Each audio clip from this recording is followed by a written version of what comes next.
नमस्कार दोस्तों, मैं हूं आपका आध्यात्मिक दोस्त आचार्य मोहित और वेद सार संसार में आपका स्वागत करता हूं।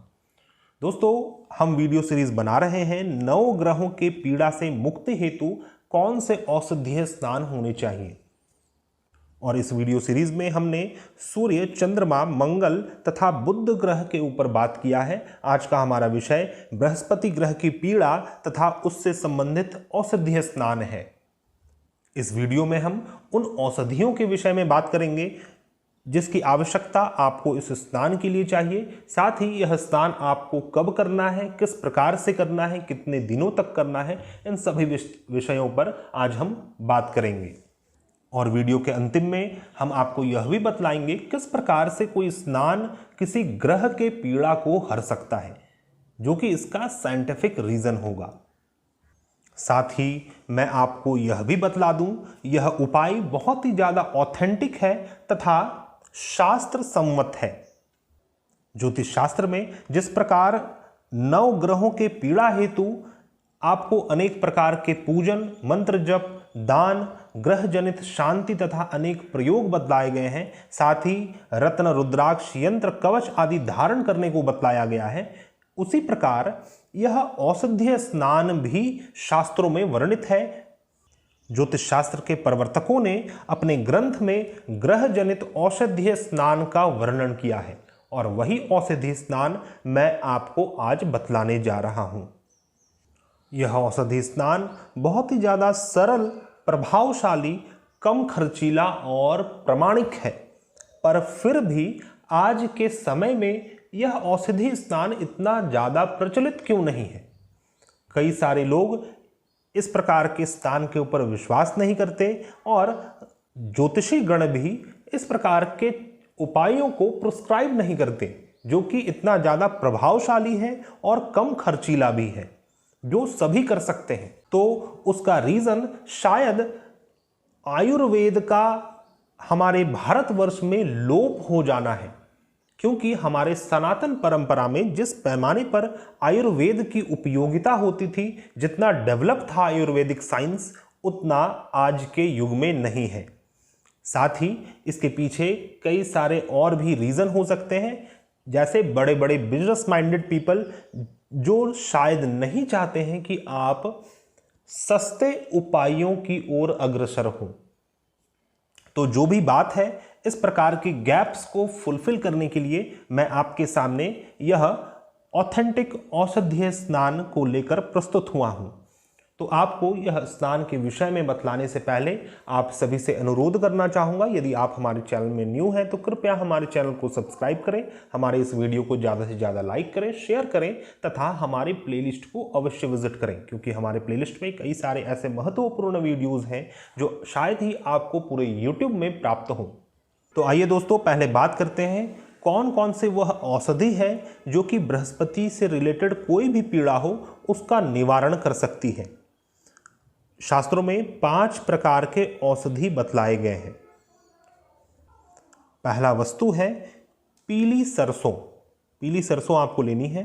साथ में दूसरा है मुलेठी। तीसरा है मालती के पुष्प।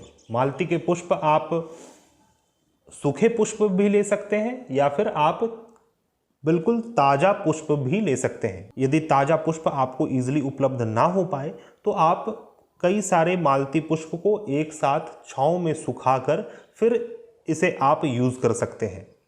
उसी प्रकार चौथी वस्तु है पुष्प। लाल, पीला और सफ़ेद, यह 3 पुष्प आपको लेना है। कोई भी लाल पुष्प ले सकते हैं, उसके लिए सबसे बेस्ट होता है आप गड़हुल का पुष्प लें। पीला पुष्प में आप कंडेल का पुष्प ले सकते हैं। सफ़ेद पुष्प में भी आप कंडेल का पुष्प या फिर कोई भी सफ़ेद सुगंधित पुष्प ले सकते हैं। और 5वां वस्तु है मधु। यह 5 वस्तुओं को मिलाकर आपको स्नान करना है। स्नान किस प्रकार करना है इसके विषय में भी हम बात करेंगे और कब और कितने बार करना है। लेकिन इससे पहले मैं आपको बतलाता हूँ इस स्नान से आपको क्या लाभ होगा। यदि आपकी कुंडली में बृहस्पति ग्रह की कोई विषम दशा चल रही हो, बृहस्पति ग्रह मारक हो और बृहस्पति की दशा चल रही हो, या फिर गोचरवश बृहस्पति आपको पीड़ा पहुंचा रहे हो, या फिर बृहस्पति ग्रह आपके 64th नवांश या फिर 55 या फिर 55th नवांश में गोचर कर रहे हो, या फिर किसी भी प्रकार से बृहस्पति ग्रह की कोई भी पीड़ा हो, तो आप उसके लिए इस स्नान को यूज कर सकते हैं एज ए रेमेडी और आपको 100% लाभ होगा। यह 5 वस्तुओं के नाम मैं आपको फिर से बतलाता हूं, फिर मैं बतलाऊंगा किस प्रकार से स्नान करना है। पीली सरसों, मुलेठी, मालती के पुष्प, लाल, पीला और सफेद पुष्प तथा मधु। अब मैं बतलाता हूं स्नान किस प्रकार से करना है। स्नान करने के लिए शास्त्रों में जो सबसे बेस्ट विधि बतलाई गई है वह यह है कि आपको जिस भी दिन स्नान करना है उससे एक दिन पूर्व रात्रि में आपको सभी वस्तुओं को किसी भी पात्र में पानी में भिगो कर रख देना है और नेक्स्ट दिन उसे अच्छे से कूट पीस कर उसका रस निकाल लें और उस रस को शुद्ध जल में मिलाकर आपको सिंपली स्नान कर लेना है। इसके लिए कोई भी मंत्र, कोई भी क्रिया और नहीं करनी है, सिर्फ आपको उसके रस को निकालकर स्नान कर लेना है। और दूसरा उपाय आप यह कर सकते हैं कि आप सभी वस्तुओं को एक साथ पीस कर पाउडर बनाकर रख लें। अब जैसे यहाँ पर पीला सरसों और मुलेठी है, ये तो ईजिली पाउडर हो जाएगा। तीसरा है मालती का पुष्प और चौथा है लाल, पीला और सफ़ेद पुष्प। तो इन सभी पुष्पों को आप सुखा कर रख सकते हैं।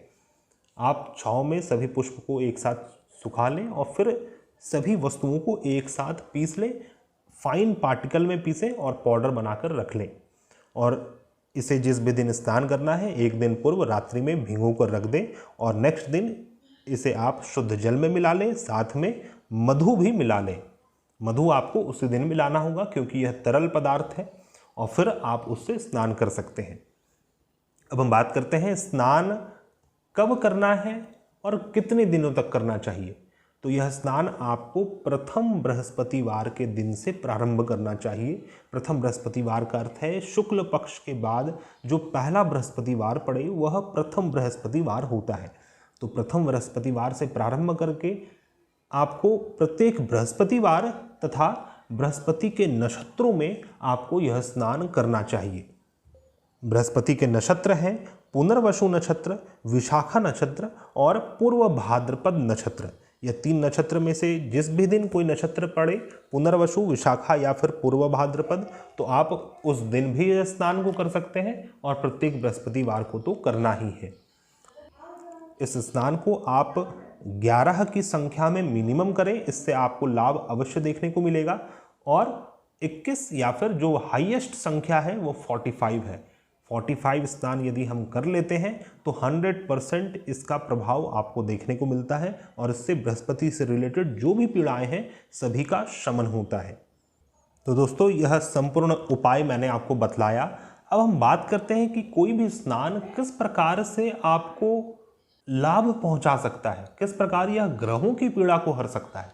क्योंकि सुनने में तो बड़ा सिंपल है, क्योंकि इसके लिए रत्न धारण किया जाता है, रुद्राक्ष धारण किया जाता है, कई शांति करवाई जाती है, लेकिन फिर यह स्नान कैसे आपको लाभ पहुंचा रहा है। तो इसका साइंटिफिक रीज़न है, हम जानते हैं कि ग्रह के पीड़ा हेतु कई बार कई औषधि को या फिर किसी वृक्ष के मूल को भी धारण कराया जाता है, क्योंकि आयुर्वेद और ज्योतिष शास्त्र का बहुत ही गहन संबंध है। औषधियों में यह शक्ति होती है कि वह आपके शरीर में प्रेजेंट किसी भी प्रकार के रेडियो एक्टिव एलिमेंट्स या फिर किसी प्रकार के रेडिएशन को भी समाप्त करता है, हर लेता है। तो यह जो रेडिएशन है या फिर कोई रेडियो एक्टिव एलिमेंट्स है जो आपके शरीर के लिए हानिकारक है, वो शरीर में कहाँ रहता है। शरीर 5 शरीर से बना हुआ है। जो आपका फिजिकल बॉडी है वह 5 शरीर से बना हुआ है। जब हम यौगिक साइंस का अध्ययन करते हैं तो हमें पता चलता है कि 5 शरीर इस प्रकार हैं: अनामय कोश, प्राणमय कोश, मानोमय कोश, विज्ञानमय कोश और आनंदमय कोश। तो यह जो 5 शरीर हैं इनके अंतर्गत बृहस्पति का जो भी तत्व है उसकी शुद्धि इस स्नान से होती है। और इसका बहुत ही डीप साइंस है, मैंने शॉर्ट में आपको बतलाया कि आप समझ सकें, आपके पास वो साइंटिफिक अप्रोच रहे ताकि आपको पूर्ण लाभ हो। तो दोस्तों आशा करता हूँ आपको मेरा यह वीडियो पसंद आया होगा। यदि आपको हमारे वीडियोस पसंद आते हैं तो कृपया हमारे प्लेलिस्ट को अवश्य विजिट करें। आप सभी से यह भी अनुरोध है, यदि आपके कुछ सुझाव हैं या फिर कुछ प्रश्न हैं वीडियो से रिगार्डिंग, तो आप हमें कमेंट कर सकते हैं। आपके कमेंट को शीघ्र एड्रेस किया जाएगा। वीडियो समाप्त करते करते यदि आप किसी भी प्रकार की समस्या से जूझ रहे हैं और उसका समाधान ज्योतिष शास्त्र के माध्यम से चाहते हैं, तो आप हमारे से कांटेक्ट कर सकते हैं। हमारा कांटेक्ट डिटेल्स आपको मेरे डिस्क्रिप्शन बॉक्स में मिल जाएगा। हम मिलते हैं नए वीडियो में, तब तक के लिए धन्यवाद। जय हिंद।